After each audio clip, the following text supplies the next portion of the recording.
Paolo Maldini. Across 26 seasons with AC Milan, Paolo Maldini plays 902 official matches, the most by any outfield player in the club's history. He wins 7 Serie A titles and lifts the Champions League trophy 5 times, making him one of the most decorated defenders in European football.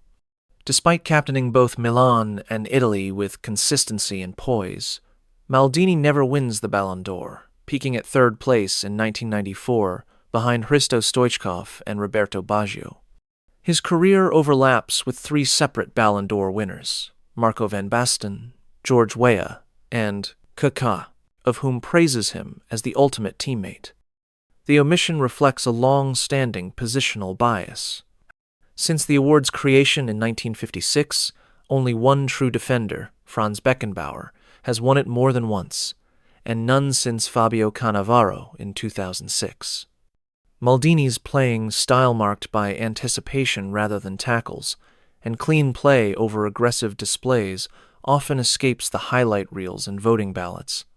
Because the award heavily weights attacking output, Maldini's influence, while immense, remains structurally undervalued by the voting system.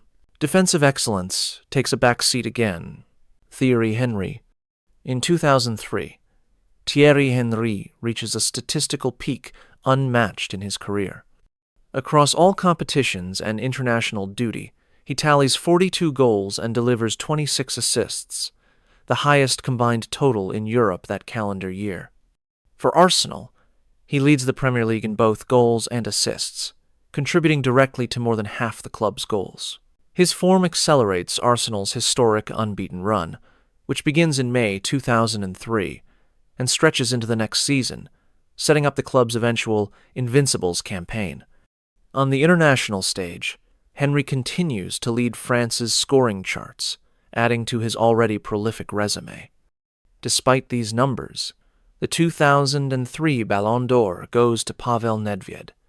The Czech midfielder, while instrumental in Juventus's Serie A title win and Champions League final appearance, finishes the year with 14 goals and 17 assists, significantly fewer than Henry in both categories.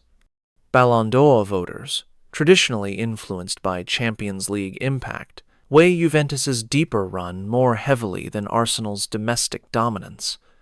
Henry later comments that he doesn't need the award to validate himself, but the omission raises broader questions about positional bias and trophy weighting in Ballon d'Or voting. The same bias will surface again in the case of Wesley Sneijder 7 years later. Ronaldinho. In 2005, Ronaldinho wins the Ballon d'Or with a dominant showing, 20 goals, 18 assists, and a Champions League semi-final run.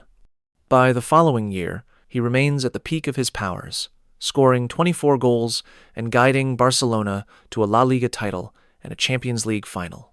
His dribbling efficiency remains unmatched, completing over 4 successful take-ons per game, and his chance creation rate increases to 2.8 per 90 minutes.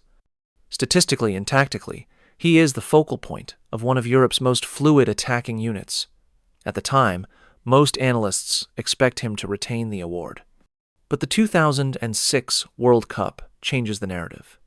Italy, undefeated in 7 matches, wins the tournament behind a defensive core led by Fabio Cannavaro, who averages 5.3 clearances and 2.1 interceptions per game. Cannavaro lifts the trophy and records a 100% tackle success rate in the final.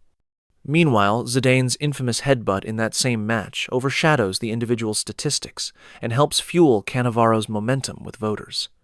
By 2007, Ronaldinho's form declines due to injuries and lifestyle concerns, and his Ballon d'Or window shuts permanently.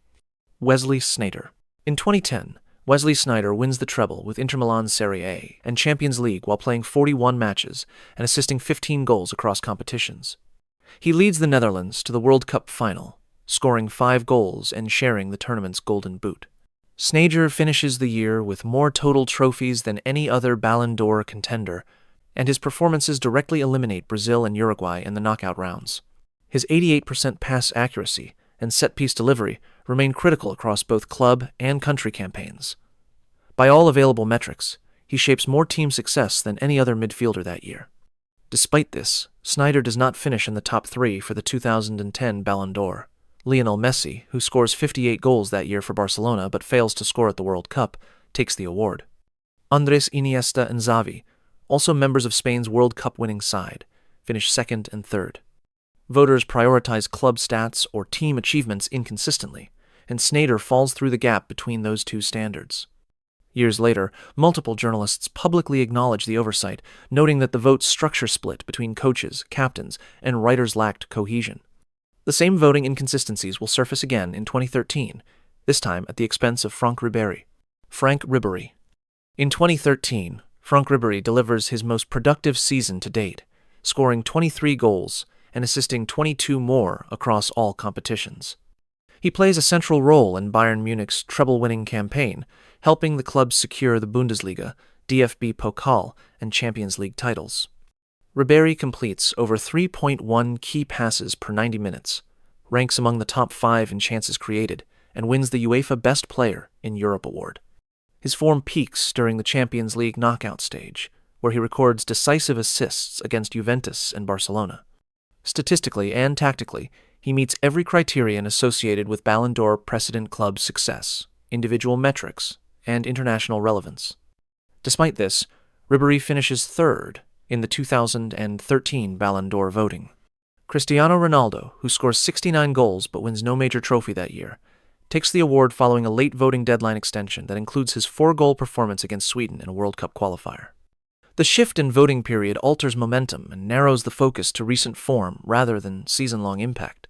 Ribery later describes the outcome as a robbery, referencing the lack of consistency in how voters weigh trophies versus stats. Manuel Neuer. In 2014, Manuel Neuer anchors Germany's World Cup winning run by recording 4 clean sheets and saving 91% of the shots he faces. He stops 2 penalties across all competitions and completes over 244 passes throughout the tournament, more than many midfielders. Neuer redefines his position with a sweeping range that extends up to 25 meters outside the box, leading to FIFA's own analysis calling him the 11th outfield player. His role becomes so essential that Germany's defensive line shifts upward by nearly 10 meters to accommodate his style. At club level, he also wins the Bundesliga and DFB Pokal with Bayern, conceding just 23 goals across 51 appearances. Despite this statistical dominance and tactical innovation, Neuer finishes third in the 2014 Ballon d'Or voting. Cristiano Ronaldo, who scores 61 goals but fails to advance past the World Cup group stage with Portugal, wins the award ahead of Lionel Messi and Neuer. The result underscores the structural disadvantage for goalkeepers, as Neuer becomes the first finalist from his position since Lev Yashin won in 1963. Neuer later comments that goalkeepers are invisible in award voting, even when they transform the game's tempo and risk threshold. If you enjoy this, I'm going to be posting a lot here, so it would mean a lot if you subscribe. Thanks for watching.